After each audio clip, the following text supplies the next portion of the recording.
It may seem like LGBT culture has only been around the past 20 to 30 years or so, but that is just simply not true. LGBT culture and history dates back for thousands of years. Unfortunately, a lot of this history has been erased or is never brought up by historians. Another reason is because during the early 1900s, in America specifically, homophobia ran rampant and most LGBT people had to stay closeted for their own safety. However, in the early 1920s, one man decided he wanted to change that. This man was Henry Gerber, and he created the first LGBT civil rights organization, known as the Society for Human Rights. Unfortunately, the society would disband after operating for only a few months, and the public wouldn't find out about his work until 1963, almost 40 years after the society had disbanded. Gerber and the Society for Human Rights are largely considered the precursor to the modern gay liberation movement. This is Henry Gerber's story, and the story of his short-lived creation,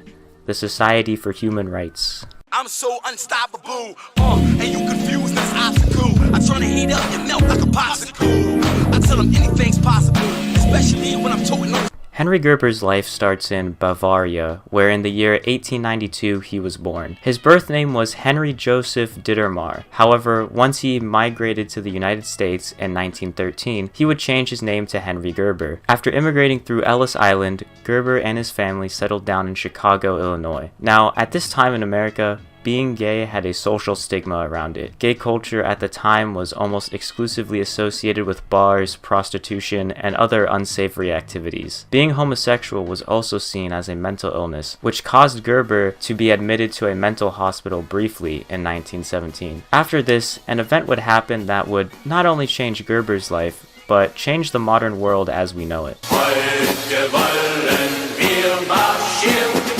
einen neuen Marsch probieren, in den schönen Westerwald, einer pfeift der Wind so kalt.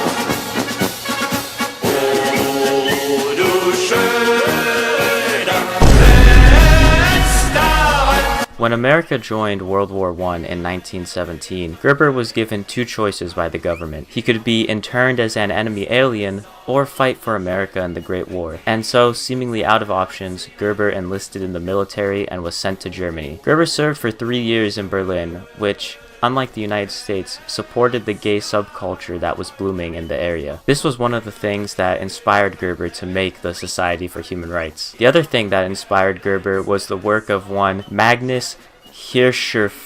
Hirschfeld was a German sexologist and physician. Hirschfeld believed that sexual orientation was biological and not a choice. He also believed that there are a wide range of naturally occurring sexualities, and that if people could have a scientific understanding of homosexuality, they would be more tolerant of it. After World War I ended, Gerber would stay in Germany until 1923, when he finally returned back home to Chicago and got to work in creating the Society for Human Rights. And in 1924, Gerber and some of his friends officially formed the Society for Human Rights. However, due to the social climate and social stigma around the LGBT community in America, the Society's official mission statement does not mention LGBT people at all. The mission statement reads as follows: to promote and protect the interest of people who, by reasons of mental and physical abnormalities, are abused and hindered in the legal pursuit of happiness which is guaranteed by the Declaration of Independence, and to combat the public prejudices against them by dissemination of factors according to modern science among intellectuals of mature age. The Society stands only for law and order. It is in harmony with any and all general laws in so far as they protect the rights of others, and does in no manner recommend any acts in violence of present laws, nor advocate any manner inimical to public welfare. The Society also started America's first LGBT publication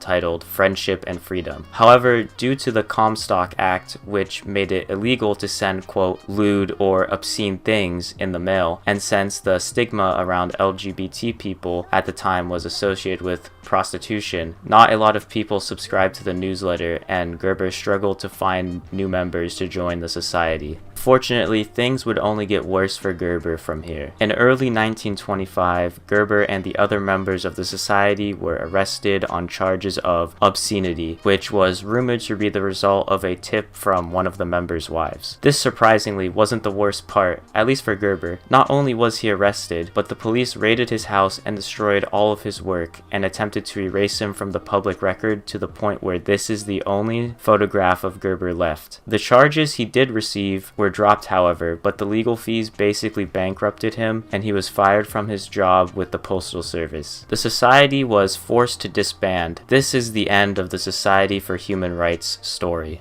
But not Gerber's. A couple years after the society had disbanded, Gerber moved to New York and re-enlisted with the US military. He also wrote an article called In Defense of Homosexuality under the alias Party Sex, and he would continue to write for various magazines about the oppression of LGBT people. However, as we all know, gay oppression and homophobia ran rampant from the 40s through 60s, despite the efforts made by activists. After Henry Gerber re-enlisted with the military, he was stationed at Governor's Island in New York. It was here where Gerber would face even more discrimination for his sexuality. He was harassed, beaten, and blackmailed due to his homosexuality while stationed at Governor's Island. This would all culminate when in 1942 his quarters were searched, and while there was nothing illegal found, Gerber was still locked up for weeks in the base's guardhouse. Later that same year, Gerber was honorably discharged from the military. 10 years later, in 1952, Gerber would reach out to an organization known as the Mattachine Society and told them about the Society for Human Rights and his previous endeavors. Of course, this documentation of his work wouldn't be published by the Mattachine Society until 1963. Finally, after more than 40 years, Gerber's work and the Society for Human Rights became known nationwide. Henry Gerber is considered by most, and myself, a man who was ahead of his time. For seemingly his whole life until he passed away in 1972, Henry Gerber fought against the oppression that he and other members of the LGBT community faced and still continue to face. And that's the full story of Henry Gerber. Researching this was hard considering the police pretty much erased him from public records, but I think I did a pretty good job. Thank you for watching.